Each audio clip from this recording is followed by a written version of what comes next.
When you're self-employed or a limited company, it's two very different things. They look at the income differently. So if you are a sole trader, for example, a tradesperson, they're going to look at your net profit, and they're going to want ideally 2 years books for the net profit. So if you earn 20 grand in year one net profit, 40 grand in year two, is they will more often take an average of those two figures. So you would be classed as earning 30,000 a year.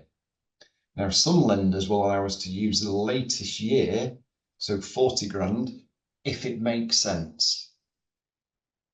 So it's not been a massive jump, it's been progressive, it's going up. They bought a van in the first year, second year they got less expenses, they got more jobs. That stacks up. That's sensible lending, responsible.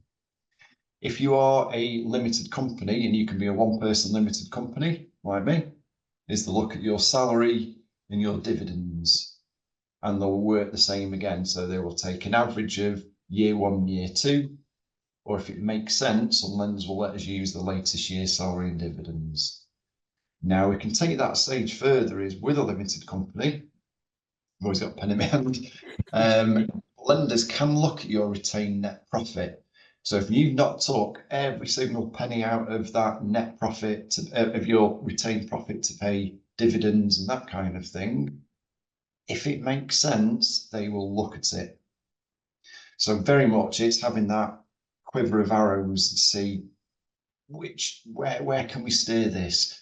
Are we going to be able to get the borrowing we need, or can we get more borrowing by using retained net profit or latest year's figures, salary and dividends? So I've got all manner of tools that I have at my disposal to be able to look at that, to see what do we need to borrow? Does it make sense? Is it affordable? Can we get more borrowing elsewhere by using a different means? So I mentioned on the 2 years as well, is some lenders will let us have 1 year's worth of figures. So if you started as a sole trader at the start of last tax year in April, you're able to submit your first tax return for 2023.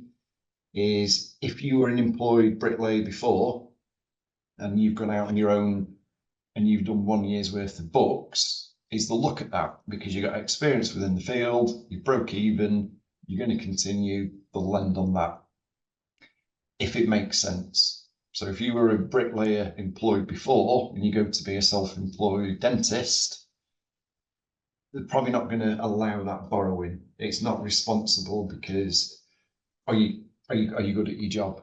Have you got experience? So if you are self-employed, absolutely speak to me at any point, even if you're just starting or you're thinking of going self-employed, because it could impact. If you've got a mortgage now, are you going to be able to remortgage?